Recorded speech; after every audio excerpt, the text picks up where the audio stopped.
दोस्तों आज की हमारी सच्ची कहानी की शुरुआत होती है मुंबई शहर से। मुंबई के एक पोश इलाके में एक सोफिया नाम की महिला रहा करती थी, जो कि काफी ज्यादा अमीर होती है। इसके पास पैसों की कोई कमी नहीं होती। सोफिया की उम्र तकरीबन 28 साल के आसपास की होती है। इसका पति विदेश में रहा करता था, काफी ज्यादा पैसे कमाया करता था और अपनी पत्नी को बहुत ही कम समय दिया करता था। जिस तरह से दोस्तों सोफिया के अंदर अकेलापन महसूस होने लगता है, वो सोचती थी कि उसका तो पति समय ही नहीं देता, आखिर आगे चल के उसकी जिंदगी कैसे कटेगी। लेकिन दोस्तों इसी तरीके से आगे की जिंदगी के बारे में तो किसी को नहीं पता होता, लेकिन सोफिया को ये नहीं पता था कि आगे चल के उसकी जिंदगी में क्या बदलाव आने वाला है।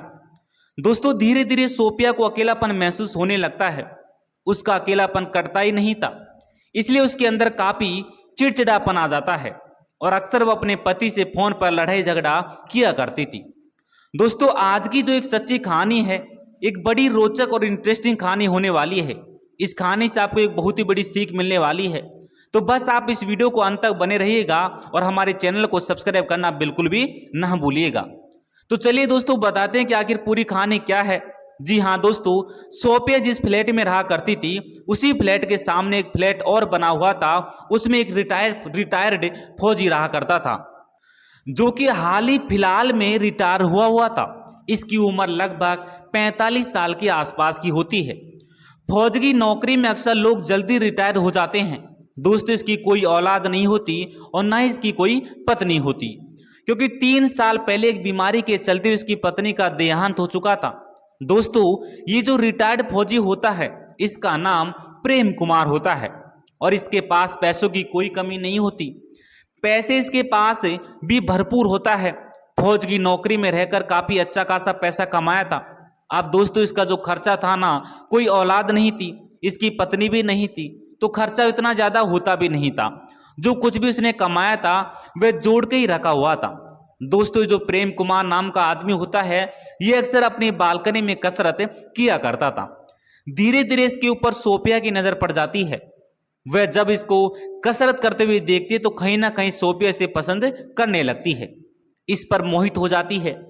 दोस्तों वो जब भी प्रेम कुमार को देखा करती थी तो हंसा करती थी और इसको अजीब इशारे किया करती थी।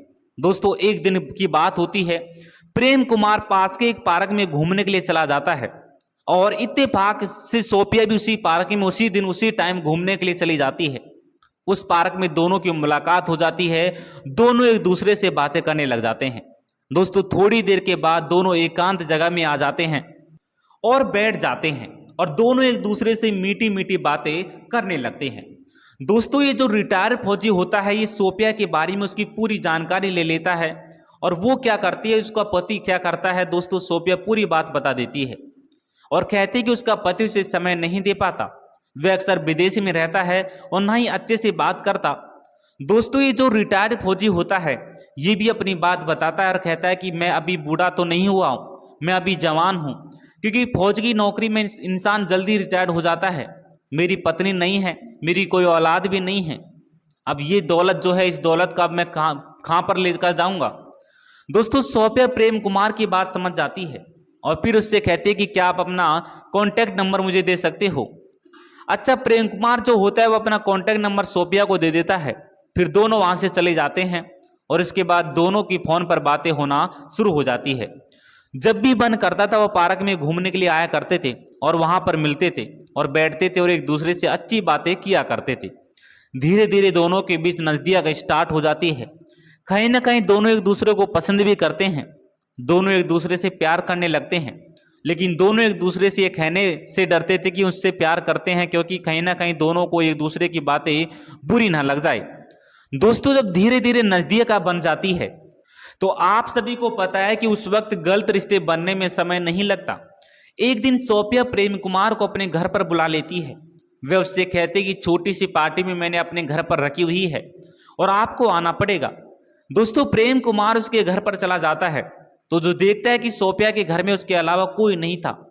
सोफिया ने मार्केट से अच्छे से पकवान मंगा कर रखे हुए थे, मिठाइयाँ मंगवा रखी थी और प्रेम कुमार को नाश्ता पानी करवाती है। और बातें करने लगते। थोड़ी देर के बाद दोस्तों प्रेम कुमार को भी मतलब कि ऐसा लगता है कि कहीं ना कहीं सोफिया को चाहिए और जो मुझे भी चाहिए, हम दोनों को इच्छा एक ही है। उसके बाद जब आधी रात का समय गुजरता है तो दोस्तों दोनों के बीच गलत रिश्ते कायम हो जाते हैं। सोफिया प्रेम कुमार से कहते हैं कि तुम मुझे किसी भी से एंगल से आप बूढ़े आदमी नहीं लगते, आप तो एक जवान आदमी हो और ताकत जवान आदमी के अंदर ही होनी चाहिए, होती है, ताकत आपके अंदर है और आपने मुझे दिखाई है। प्रेम कुमार जब इसकी बात सुनता है तो खुश हो जाता है। उसके बाद सुबह होते हुए अपने घर पर चला जाता है। अब प्रेम कुमार जो भी मन करता था वह सोफिया से मिलता और अपनी अपनी दोनों एक दूसरे के साथ ख्वाहिश पूरी किया करते थे। समय गुजरता है दोस्तों, 5 महीने का समय गुजर जाता है। 5 महीने के बाद एक दिन सोफिया को पता लगता है कि वो 4 महीने की गर्भवती है। अब वो ये बात प्रेम कुमार को बताते तो प्रेम कुमार जब बातें सुनता है तो उसके होश उड़ जाते हैं। वो सोचता है कि ऐसे कैसे हो सकता है, लेकिन दोस्तों अब जो होना था वो हो चुका था। सोफिया बार बार प्रेम कुमार से कह रही थी कि वह अब उससे शादी करना चाहती है, उसी के साथ रहना चाहती है। लेकिन दोस्तों प्रेम कुमार इस बात से डर जाता है कि समाज हम दोनों के रिश्ते के बारे में क्या कहेगा, हम दोनों के बारे में क्या कहेगा। लेकिन दोस्तों सोफिया समाज में नहीं डर रही थी।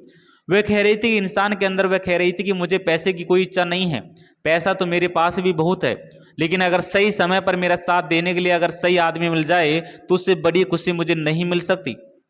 दोस्तों प्रेम कुमार की बातें समझ जाता है, फिर सोच लेता है कि चलो ठीक है, मेरी भी बीवी नहीं है, मुझे भी शादी कर लेना चाहिए। अब दोस्तों दोनों कोर्ट में जाते हैं और कोर्ट मैरिज कर लेते हैं। और उसके बाद सोफिया का जो पति है वह जब अपने घर पर आता है और उसको ये बात पता लगती है तो इस बात का काफी दुख होता है। पहले तो अपनी पत्नी सोफिया से लड़ाई झगड़ा किया करता था, लेकिन बाद में वो पछताता भी है कि कहीं ना कहीं मेरी गलती है। अब दोस्तों उसकी गलती यही थी कि उसने अपनी बीबी सोफिया को समय नहीं दे पाया। उसने विदेश में रहकर पैसा बहुत ही कमाया था, लेकिन इंसान की जिंदगी में पैसा ही सब कुछ नहीं होता।